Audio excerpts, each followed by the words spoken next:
दिवाली, जिसे हम सब रोशनी का त्योहार कहते हैं। हर साल करोड़ों लोग लाखों दिए जलाते हैं। लेकिन क्या कभी हमने सोचा है कि इन दियों की रोशनी के पीछे एक गहरा रहस्य भी छिपा हो सकता है? एक ऐसी कहानी जो हम जानते हैं उससे कहीं ज्यादा पुरानी और कहीं ज्यादा उलझी हुई है। और यहीं से देखिए एक बहुत ही दिलचस्प सवाल खड़ा होता है।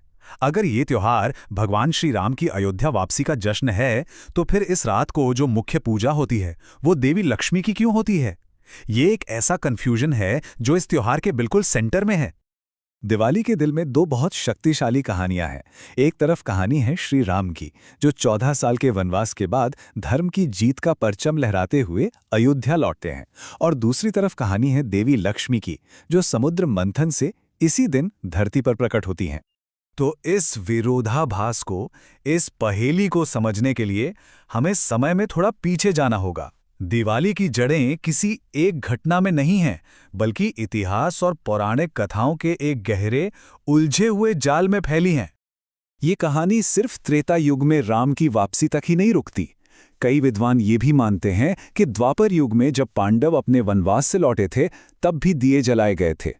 और अगर इतिहास में देखें तो इसी दिन महान राजा विक्रमादित्य का राज्याभिषेक हुआ था, जिससे विक्रम संवत कैलेंडर की शुरुआत हुई।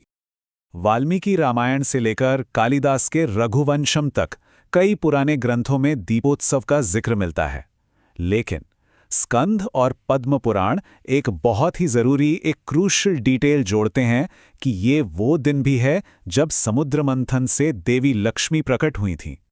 इतिहास की ये सारी परतें हमें सीधे ले आती हैं दिवाली की रात के सिंबलिज्म, मतलब इसके गहरे दार्शनिक मतलब तक। यहाँ बात सिर्फ धन दौलत की नहीं है, बल्कि एक बहुत गहरी फिलॉसफी की है। इस रात हम धन से जुड़े 3 प्रमुख देवों को याद करते हैं। लक्ष्मी, जो धन का स्रोत हैं, गणेश, जो बुद्धि के देवता हैं, और कुबेर, जो धन के संरक्षक हैं। सवाल ये है कि ये तीनों एक साथ क्यों? और इसका जवाब छिपा है एक बहुत ही खूबसूरत कॉन्सेप्ट में, शुभ लाभ। गणेश शुभ के प्रतीक हैं, मतलब विवेक, बुद्धि, और लक्ष्मी लाभ की प्रतीक हैं, मतलब समृद्धि। फिलॉसफी यह है कि बिना विवेक के, बिना बुद्धि के जो समृद्धि मिलती है वो विनाशकारी हो सकती है। इसीलिए बुद्धि हमेशा धन से पहले आती है। इसी फिलॉसफी को पद्म पुराण की एक कहानी और भी ज्यादा साफ कर देती है। कहानी के अनुसार देवी लक्ष्मी ने धन के संरक्षक कुबेर के बजाय धर्म और मर्यादा को पालने वाले भगवान विष्णु को चुना।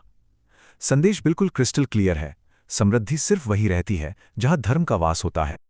और देखिए, संतुलन और धर्म का ये जो आइडिया है, ये सिर्फ एक रात की बात नहीं है। ये एक पूरी 5 दिन की आध्यात्मिक यात्रा में दिखता है, जहां हर दिन का एक खास मकसद होता है। ये यात्रा धनतेरस पर स्वास्थ्य और धन की पूजा से शुरू होती है, फिर नरक चतुर्दशी पर अपनी अंदर की बुराइयों पर जीत हासिल की जाती है। लक्ष्मी पूजा पर समृद्धि का स्वागत होता है, गोवर्धन पूजा पर हम प्रकृति को धन्यवाद देते हैं, और आखिर में भाई दूज पर रिश्तों के बंधन का जश्न मनाते हैं। अब पौराणिक कथाओं और दर्शन से थोड़ा आगे बढ़कर देखते हैं, क्योंकि दिवाली की परंपराएं वो विज्ञान को भी छूती हैं। और आज ये एक ऐसा त्योहार बन चुका है जिसकी गूंज पूरी दुनिया में सुनाई देती है। ये सिर्फ आस्था की बात नहीं है, इसके पीछे कुछ बहुत ही दिलचस्प साइंस भी है। जब घी या तेल का दिया जलता है तो वो हवा में नेगेटिव आयंस छोड़ता है, जो हवा को शुद्ध करते हैं। यहाँ तक कि दिए की लौ की जो फ्रीक्वेंसी होती है, 10 से 15 हर्ट्ज के बीच, वो हमारे ब्रेन वेव्स को स्थिर कर सकती है, जिससे एक शांति और मेडिटेशन जैसी स्थिति बनती है। और ये सब उस रात होता है जब एस्ट्रोनॉमिकली, यानी खगोलीय रूप से, प्राकृतिक रोशनी सबसे कम होती है। और इस जीती जागती परंपरा का जो स्केल है वो सच में दिमाग घुमा देने वाला है। ये संख्या 22,23,000 से ज्यादा अयोध्या में एक साथ सबसे ज्यादा दिए जलाने का गिनीज वर्ल्ड रिकॉर्ड है, जो 2023 में बना था। मतलब हर एक दिया इस बात का सबूत है कि अंधकार चाहे कितना भी घना क्यों ना हो, एक लौ उसे मिटाने के लिए काफी है। आज दिवाली व्हाइट हाउस से लेकर सिंगापुर तक मनाई जाती है। एक वर्ल्ड लीडर का ये पावरफुल कोट दिखाता है कि इसका संदेश यूनिवर्सल है, प्रकाश की, ज्ञान की और अच्छाई की आखिरी जीत। तो घूम फिरकर हम वापस अपने उसी पहले सवाल पर आते हैं। इतिहास, दर्शन और विज्ञान की इस पूरी यात्रा के बाद अब हम उस केंद्रीय रहस्य को सुलझा सकते हैं। आखिर ये त्योहार भगवान राम का है या देवी लक्ष्मी का? इसका राज दरअसल इन दोनों के सिंबॉलिक रिश्ते में छिपा है। भगवान राम धर्म के साक्षात रूप हैं, वो सिद्धांत जो समाज को एक साथ बनाए रखता है, और देवी लक्ष्मी श्री हैं, यानी समृद्धि, सौंदर्य और शक्ति की ऊर्जा। तो दिवाली किसी एक की नहीं है, बल्कि ये दोनों के बीच के उस जरूरी संतुलन का जश्न है। इसका असली सार यत्र धर्म तत्र लक्ष्मी के पुराने सिद्धांत में छिपा है। जहां धर्म है वही लक्ष्मी यानी समृद्धि का वास होगा। श्री राम की वापसी धर्म की स्थापना है और लक्ष्मी पूजा उसी धर्म से पैदा होने वाली समृद्धि का आह्वान है। तो आखिर में ये पूरी चर्चा हमें एक बहुत गहरे सवाल पर लाकर छोड़ देती है।